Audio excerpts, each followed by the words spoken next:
Well, dear friends, it is 19th of February. Slight apologies, I haven't made any videos in a while. I had a operation from which I'm still recovering. Have I had the illness of most professional soldiers, and that is hemorrhoids. Yeah, well, you get it either from the food or from the cold or from other strains that you're constantly under. That's just the reality of being military. Real military. Well, okay, they're military too, but Air Force and people like that, they don't really normally have problems like these. They get clean white sheets that they sleep under, not holes in the ground or cold tanks, steel underneath your back and your belly. Anyways, so yeah, I had this operation done. I had it done. I could have gotten it done in a public hospital. Would have been for free, well, maybe some small charges, but that would have taken longer because it would have been a longer waiting period. You get in line. I mean, it is what it is. And then I would have been stuck in the hospital for about 2.5 days, 3 days at least, before they sent me home. This way, I was in and out, private clinic in and out. Came home, so recovering right now. Yes, it really is a pain in the ass, quite literally. Yeah, it's good not to laugh too much. Still recovering. And just for sake of comparison, out of pocket in a private clinic, with including anesthetic, everything, the whole thing, and I stayed in the clinic after the operation for about another 6 hours. Coming off of the anesthetic. That was a freaking powerful anesthetic in the spine, which I hate spinal taps. It's the first time and I hope the last time in my life I ever have to have that. But it was, back still hurts to that pinpoint. Not a major pain, but kind of like that slight throbbing. Everything's just a throbbing. It's fine during the day. I can ignore it. At night it's hard to fall asleep because it's just constantly throbbing. It is what it is. Be up and around in a couple of days more, and then hopefully in about 2.5 weeks we'll be heading down to the front, delivering aid. Hoping maybe 3 weeks. All depends how fast this all heals up, because it's a long drive down there. Even the closest one toward Kursk, it's about 500 kilometers, 300 miles one way, and then back. It's a lot of sitting. So, it is what it is, such as life. By the way, some recruiters don't tell you about. You sign up. Yeah, one of the joys of being in the military. Yeah, you're going to have hemorrhoids down the line.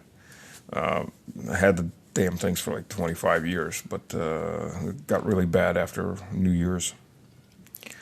And then by the time everything went down to being able to be operated on, it was about a month and a half. Get swelling down and everything else. Not that you probably want to know all the details. But you know, I got everything done in a private clinic for 80,000 rubles, out of pocket, $800. Everything's fine. You know, top state of the art equipment, everything else. Not that there's that much equipment involved in this case. But yeah, $800 equivalent. You know, Americans, if you look at just FX, which is a really bad way to look at economics. That's how the sophomores look at economics. Oh, look, you know, Russia has it's 100 rubles to a dollar. Oh, we're so much richer. No, you're not. Actual economists measure in neutral dollars, which is purchasing power parity. So for those who don't know what that is, I'll give you the really brief breakdown of it, but do study it. It makes you much smarter when you're discussing economics. You take a basic basket of goods that everybody uses. Loaf of bread for a week, like let's say a week's salary. Loaf of bread, so much milk, you know, et cetera, that you need for a week. Or a month's salary, depending on how people get paid. In Russia, it's every 2 weeks. But that's secondary. You take that and you compare how many loaves of bread, how many of these basic baskets I can buy on that salary, right? And you compare it across every economy. And that's how you equalize the cash. So if you do straight FX, the U.S. is the leading economy in the world. But if you do actual purchasing power parity, China is a third larger than the U.S. That's how it really is. Because the salaries that they have, they can buy a lot more with those. An easy example, too. I used to work for an Italian company, Tecnomont Russia. So they would send, I was a director of supply chain on construction projects. And I worked in Italy quite a few times because in the main office in Milan. And I was there one time, and I just, out of curiosity, started digging around to see how much the average Italian in my position made in Italy. Now, the big difference right off the bat was in Italy, they got a car, an office car. I didn't. But they made 15,000 euros more than I did per year. But when you consider they were paying, about 38% income tax rate, I was paying 13%. I had a third more money on my hands after taxes than they did. So I'm already a third richer after taxes.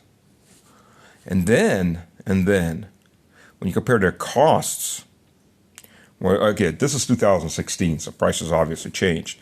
So I was paying at that point about, for a yogurt, just can of yogurt, pretty basic stuff, about 30 euro cents. And since I was living there for extended periods of time, 2 weeks to a month, when they were bringing me in at the main office, I had a hotel room, but I'd miss breakfast, or I have to go eat the lunch I ate at the cafeteria in the company, which by the way had wine, white and red wine on tap, along with your Coca-Cola and your Sprite, and you get your wine in a cup. That was a little bit interesting from that point of view. Nothing special, basic table wine. But there, I digress. Whereas I was paying in Russia, in Moscow. Milan isn't Rome. It is the biggest industrial city in Italy, but it's not Rome. If we're comparing capitals. Whereas I was paying about 30, 40 euro cents for a yogurt, they're paying €1.50, €1.60.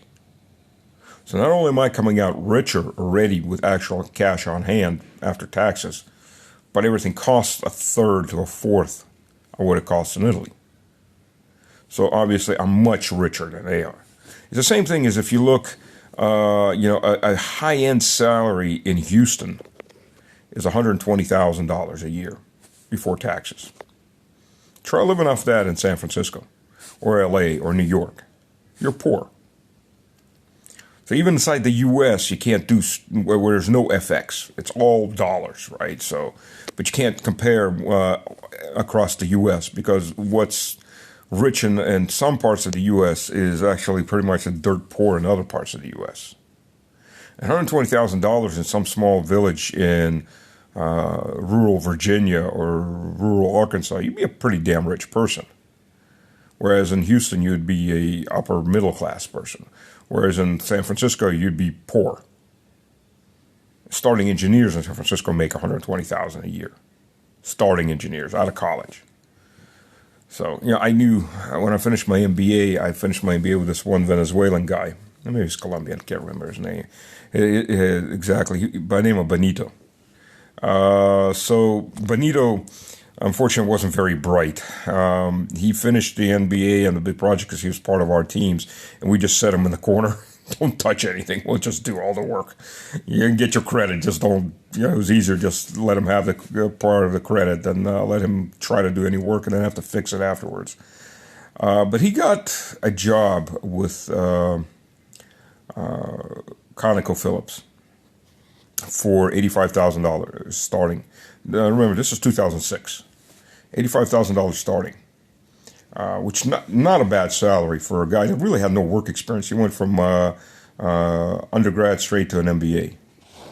I served in the military a long time. I'd finished my military career at that point, 11 years. I'd also done parallel while serving. I also did a computer science degree at that point. I'd also worked as an engineer for a couple of years, and so on and so on. This guy, zero real life experience, but he got 85,000, which is pretty damn good. The problem is ConocoPhillips gave him one of two choices for basing. They gave him either Houston or San Diego. No difference in salary. No cost of living adjustment. Either Houston or San Diego. The dummy didn't bother checking the cost of living for the two areas. So he went to San Diego. And last time I talked to him, it was 2007. And he was crying how poor he really was. Well, yeah, your taxes are a hell of a lot higher. And your cost of everything is a hell of a lot higher than it is in Houston. $85,000 for a single guy in 2006 in Houston, he would have been living it up. Straight up. He would have been living it up. In San Diego, he was dirt poor. So, and this is just inside the U.S. economy. Now you look outside across nations and you see the big difference. So while Americans officially, on average is a very bad is a very bad statistic. If you have 1 billionaire and 1,000 people without a single penny, average, everyone's a millionaire. And the average American salary is somewhere around 68,000, which is absolute lies. Because if you do statistical analysis and something like that, you have to, if you have an extreme point, like the upper 0.5%, 1% of the U.S. Earners, you would cut that extreme point in either direction. Why? Because that one small percentage point heavily skews the average, the middle ground, what you're looking at. Heavily skews it toward it. It's like a black hole that's sucking everything else toward it. Right, so you cut that out and you look at what happens after that. Because between the second percentile and the first percentile in earnings, you know, it's a giant difference.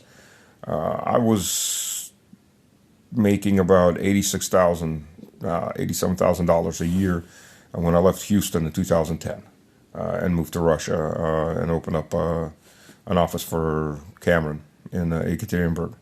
Well, I got a big lump more in cash per month for doing that and all that, and that would cover my various expenses, so that was good. But the 87,000 at that point, 2006, put me around the sixth percentile of earnings in the U.S. from the top. You know, big difference between 6 and 5 percentile. Between 6 and 1 percentile, you're in a different dimension. I have a different world. You're in a different dimension. So you normally would cut that 1 percentile. But what's the proper way to check actual salaries, I guess, is median. Median is exactly that 50 percentile, where 50 percentile earn higher, 50 percentile earn lower. That's the actual median. And if you look at the median in the U.S., it's something like $36,000, $37,000 before taxes. I can't even imagine how people in a family can survive on $36,000 back when I lived in the U.S. in 2010 when I left the U.S., let alone now. I mean, it's insane. But, yeah, so your sophomore economists, the ones that usually write the papers, are the ones that cheer along Team America no matter what, because they're given everything in FX. Look how much more broke Russia is than we are. Well, they don't understand reality. And that goes back to that reality. I've got to change hands, I'm sorry. And that goes back to that reality is, you know, Americans make on average by FX about 4.5 times what Russians make. But if you look at the cost of a lot of things, not everything. Some things are actually a little bit cheaper in America. Automobiles, interestingly enough.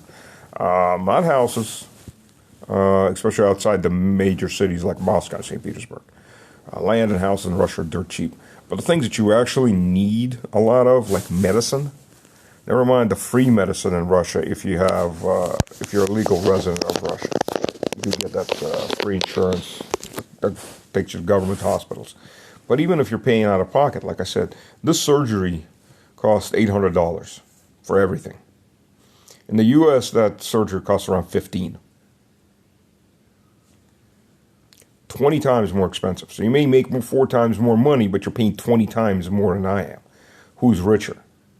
It's the same thing as a loaf of bread. If you want a real loaf of bread, not a chemical crap Wonder Bread, but an actual loaf of bread, you damn well know, first you got to find a store that actually sells real bread.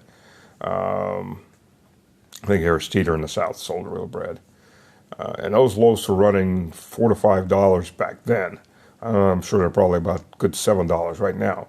In Russia, you would have been paying about, if you're buying all the bread's real. At most, the oil that they use is sunflower oil, because people have refused anything like soybean and things like that. So if for some reason they don't put the vegetable oil that they use in that, just don't get it. And a lot of it is actually on kefir, which is kind of like a yogurt. It's used, so it's not even vegetables oils. If it's vegetable oils, usually, like I said, it's usually on the high-end breads, it's olive oil. On the lower-end breads, it's normally sunflower oil, which is not. It's not great for you, but it's not bad either. It's not. It's much better than corn oil, and it's much better than any of the other crap like palm oil, and so on. Coconut oil is probably the worst of all. But anyways, I digress again. It would probably run you, a good loaf right now will run you about 60 cents. Fresh. Usually made on location. As opposed to, $4, $5, $6+ dollars in the U.S. So it's a huge, huge difference. It's a monstrous difference. And it goes on with everything else like that. So there's that. Now, to the peace talks, what everybody's waiting for. Stas's opinion on the peace talks. Okay, well, we haven't really gotten to the peace talks yet. This is the preliminaries of the second round of the preliminaries. You had the phone call, which is good. Maybe I'm cynical, and I am. The number one job of the U.S. right now is to offload this onto the Europeans.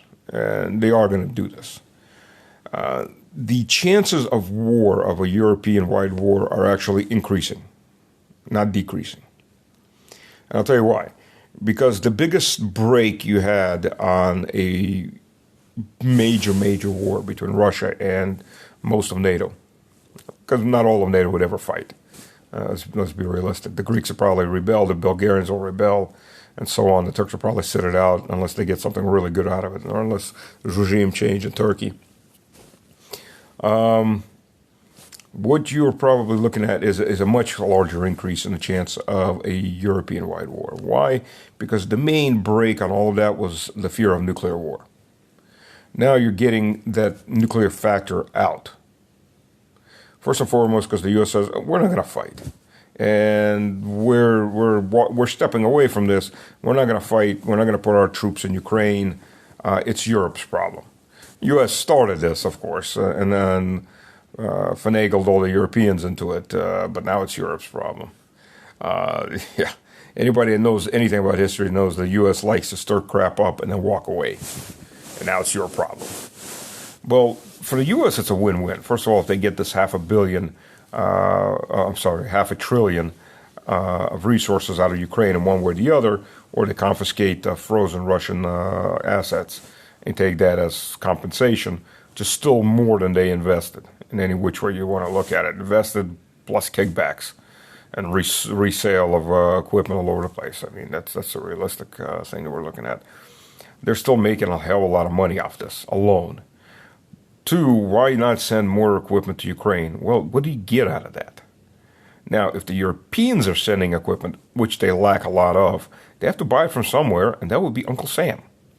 I mean, just M1 tanks, the steel-armored, non-composite armored M1s, the first-generation M1s. There's about 2,500 of them parked and waiting. Yeah, they need to have their main gun replaced from 105 millimeter to 120 millimeter to stand any kind of chance on a modern battlefield. But that's not a huge issue. It's a good investment for Rheinmetall, which is suffering these days, like everything else in Germany. And let's not forget Rheinmetall, where the President Rheinmetall, when they offered tanks to Zelensky. He said, we'll send 14 Leopard 2s and 88 Leopard 1s. And for those that don't know what 1488 means, the 14 words of Hitler's racial superiority speech, and the 88 being 8 and 8, and 8 being the H letter in the alphabet, which means Heil Hitler. Yeah, right there, baby. Rheinmetall just told you they're Nazis. Flat out. I mean, that's in a pseudocode that pretty much anybody with any knowledge of anything knows that. If you look at a lot of these Nazis, they'll have 1488 or 88 or 14 tattooed somewhere on there. So for those that didn't know, there you go. And now you got the leadership of Rheinmetall just telling you they're Nazis. Flat out. I mean, the only thing they didn't do is stand there and do a Sieg Heil to a swastika. But they'll get orders from, because the barrels are all from Rheinmetall. They'll get orders for replacing those tank barrels. So I guess the Germans may get a small break on the cost of tanks. So it's much better to have the Europeans fight this. And the problem with, the difference, not even the problem, the difference between the U.S. and the Europeans, in this case, not only has the presidency changed in the U.S., but the U.S. can always say, we're just walking away. We're done. Thank you. We're walking away. The Europeans, on the other hand, the European leadership has invested everything into this. They've ruined their countries. They've ruined their economies. They demoralize their populations. I mean, they've done everything that earned them a rope for what they've done, for treason. And they've betted it all on, like a gaming addict on a roulette table. You know, he's spent everything. He's gambled away his house, his cars, his savings accounts. And he's got his kids' college fund. And he's putting that down because, if I spin right and I win this one time, I will make everything back plus profit. And that's what the Europeans are basically at this point, the majority of the Europeans. They've spent everything. They've ruined their economies. They've ruined their people's futures. They put everything on this, on the expectations that they would feast like carrion eaters off of the corpse of Russia for the next 200 years.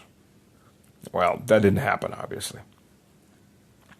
And the U.S. is making sure they're not going to get feast off of what's left of Ukraine either. The only chance the Poles have is to actually grab those western provinces if they want to feast anything. Other than that, they've invested hundreds of billions of euros, and they're not going to get anything from it. Now, you try going back to your people and telling them, we've Ukrainized our society, we've banned free speech, we're banning political parties, we actually banned elections, annulled elections. We're trying to annul all your rights. We've bankrupted you. We made the middle class poor, the poor desolate. We've loaded up our nations with people who will never assimilate, who want to assimilate us, who have absolutely nothing in common with our culture and society. And by the way, we're feeding them and clothing them and giving them street money while we tax the crap out of you. You try to explain that to the people. The national patriotic revolutions are starting to spread, and these people are going to lose everything. These people in power are going to lose their power, their career, their futures, and maybe their lives. And they understand that. And the best way they can get around this is war. So they've got nowhere to back up to. They can't walk away from this. They can only double down. And you got Zelensky, who's a dead man walking the moment this is over. No matter how many drugs he takes, something in his brain's still working to say, oh, crap. And if you read anything about American vassals, they have a tendency of either dying in place when it suits the U.S., or even if they get overthrown, they run. They have a tendency of getting put in jail in the U.S. and having the assets that the U.S. gave them, the money the U.S. gave them, stripped away from them. Thanks for serving us. Here's your new comfy home. Government paid for it for the rest of your life. And Zelensky won't even get to jail. He won't survive long enough. And he knows that. So he's in a panic mode. He's a rat backed into a corner along with a horde of other rats. And the only thing they can do is up the ante. And the only thing the Europeans can do is up the ante. So the chances of a big war are much higher, but a big conventional war. And this is great for the U.S. because the U.S. is going to be earning money off of this. Now think about it. All those debts that the U.S. carries toward the Europeans, they damn well understand when a big war, it's not going to be like what we have right now, where the majority of the cities that are destroyed are on the front lines, and they're destroyed because of the fighting in them, where the Ukrainian army retreated fast or not destroyed, and so on and so on. No, when the Europeans join the big fight, they're going to be getting their cities hit. They're going to be getting their key infrastructure hit hard. The Finns are over there sitting thinking that, we're going to run into their forests and it's going to be repeated in 1939, which, by the way, most 2/3 of the Finns men still died in that war. So for all those guys that are thinking, oh, I'm going to be the hero, no, you're not. We're not going to rush into those forests. We're going to sit back and whack, we're going to close the border, whack the bases, and whack your infrastructure, your key life-supporting infrastructure, your electric power plants, your ports, your water cleaning plants. Try running a city of about 1 million people where you don't have fresh water, you have no electricity, and you have relatively cold winters. It ain't going to happen. So there's no need to invade. Not when you have hypersonics, not when you have long-range missiles. So much for that. But all that's got to be rebuilt. And when the European industry is destroyed, somebody's got to rebuild it. That's going to be the U.S. So the U.S. is looking at a long-term win-win no matter what. It'll drain the continent, at least the continent west of Russia. It'll drain it dry. First, it'll let it be destroyed. It's called creative destruction. We'll let you creatively destruct yourself, and then we'll creatively rebuild you at your cost after selling you the weapons that you use to destroy yourself. So for the U.S., this is a great investment after all. A couple hundred, maybe 1,000 Americans have died in Ukraine. Most of those shit-dipped mercenaries are operating the HIMARS, operating the Patriots, and so on, and the various instructors, inspectors, etc., which is nothing major for the U.S. government and the elites. They're expendable people. And then they make a lot of money. Sure, they're not going to make the money off of eating the Russian corpse for 200 years that they were kind of hoping on, but still they'll make a lot of money. And then it's obvious enough you get all these guys who suddenly want Russian investment. They want all this and that. You got Kellogg. Kellogg is clueless, of course. Kellogg was used. He was really well used. He was pushed out there to run the Kellogg plan while the Euros were all on there. So, we're going to punish Russia. We're going to get Russia. We're going to get Russia. And then this Trump comes out from left field. Because, unlike Kellogg, who I think really hates Russia, he was the one screaming for anteing it up all until Trump pulled him in. Let's not forget everything Kellogg said on live television. So Kellogg, so we were all looking at Kellogg. Looky here. Don't look what my left hand's doing. Looky here. Street magician. They all got bamboozled. And Kellogg, of course, he doesn't know what to say because Kellogg's a true believer. He thought that he was really getting Trump's backing and it was going to be his plan. And he was getting meetings with the Europeans and getting their inputs and Zelensky's inputs. Meanwhile, things are going around. But so when they pushed Kellogg for his opinion on it, what did he say? Well, we one of the things we've got to do is we're going to break Russia from its alliances. No, you're not. But that's the wish right there. Is we're going to pull Russia toward us, break it away from China, so China doesn't have a deep rear and Russia doesn't have a deep rear. And whenever Vladimir Vladimirovich leaves, and the next Russian leadership comes in, if we can get them somebody like a more liberal Russian leadership, and then we can push them to fight with China, just like we pushed Ukraine to fight with Russia. Yeah, that'll be great. And then China won't have a deep rear, and Russians will die for American interests because we're all so stupid we can't figure that out. So. And in the 90s, that may have been a possibility. You had Tom Clancy with a lot of his crazy-ass books, like The Dragon and the Bear, and The Bear and the Dragon, some of that. I read about half of it before I put it down, and I can't read this crap anymore. It was the neocon dream. Russians fighting the Chinese to destroy the Chinese. So, for Americans, of course, for the West. Crazy neocon dreams. But they're still pursuing them. So no, I think on one end, yes, the threat of nuclear war will de-escalate. The threat of conventional war is only going to grow. And the Europeans are screwed. They can only escalate. They may use different reasons to escalate. They may use different, instead of just straight up troops. The Baltic Sea is a very big example of that. That sooner or later it's going to be a confrontation between Russian military ships and, I won't even call them NATO ships anymore. I'll call them the EU Navy ships. Because without the U.S. there is no NATO. Without the U.S. and Turkey fighting the war, that's a good half of the military capacity of NATO. But we'll see. Maybe I'm wrong. I've been right too many times, and I'd rather have been wrong, but we'll see. I don't see this calming down any, because the parties are involved, directly involved, and the Europeans are much more involved than they let on. With troops, I'm talking about, in one form or another. And Zelensky, they have no choice but to keep fighting until they die, because alternative is they die. They make peace, they die. So, and they know that. Politically, as far as their freedom, maybe as far as their lives, it's the end for them. So they're going to have to keep pushing. They're going to have to just keep pushing. What happens with Trump? I'm sure Trump will meet with Putin, and maybe even Trump will show up on 9th of May. It's going to be a hard blow for the Europeans, because the Europeans are desperate and they need to keep the U.S. in Europe. They're very desperate about that. But we'll see. The U.S. is concentrating on China, Taiwan. Now, if you think that they're going to be massively supporting Taiwan to the last man, of course not.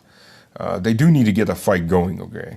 They need China to expand as much of its resources they can on Taiwan, make it as bloody as possible, destroy Taiwan in the process, so there's nothing that China gets out of it.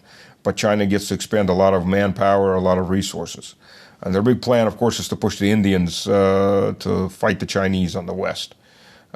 Modi's always playing that game with Russia and a little bit China and the U.S. But you got to be careful, because Modi can, they can suck India further in, and the end result is they don't need an India either. India is the weaker of the three right now: Russia, China, India. But if India ever gets into second or third place, they'll destroy India just the same way. The problem is, they wouldn't mind destroying India now in a combat situation with China. If those two bleed each other dry and fall apart, that is just the epitome of luck and good planning for the Anglos. And they'll be right back inside of India before India knows that it's been recolonized. So we'll see. We'll see how that plays out. And against them was going Russia with its corridors of security and stability, which are expanding. That's why the U.S. is also attacking the north-south corridor through India, which feeds India, by the way, first and foremost. So we'll see. India buying the F-35 if they actually go for that. I swear it's probably one of the more idiotic things that the Indian government has done in years. But the Indians are always trying to mosey up to the West. I don't know. Maybe it's some kind of inferiority complex. Maybe it's not. I'll get some hate mail for saying that. But it's about time you look at the people that colonized you, that exploited you, that murdered you in the millions, and go, maybe it's not worth being an ally to them or being too close to them. Because if you think they're going to tolerate you as their peer competitor, you are so out of your mind. They don't tolerate white Russians as a peer competitor. They're not going to tolerate brown Indians or yellow Chinese or somewhere else. And if you don't think there's a racial factor to this or a cultural racial factor, you're really out of your mind again. But it is what it is. So that's what keeps these videos interesting. People do silly things that are illogical. We're not Vulcans. We do lots of illogical things. Keeps the videos interesting and keeps them coming. So please support. If you can support financially, that's great. If you can support by spreading the word, that's probably even better. Like, subscribe, share. These videos, I think I'm being shadow banned. I've been for a while. I've got almost well over 200 videos, and I'm pulling in like 400 or 500 people on a video, which and people are saying that the videos aren't coming up on their lists. So share. By all means, please share and sign up and sign your friends up. Let's see. I've got almost 2,000 subscribers. Let's get to 2,000. Let's get to 5,000. Let's see if we can get to 5,000 by. Oh, let's more realistic goal. Let's get to 3,000 by the end of February, if that's possible. That's a good goal right there. 3,000 by the end of February. Maybe 10,000 by the end of spring. I mean, that'd be great.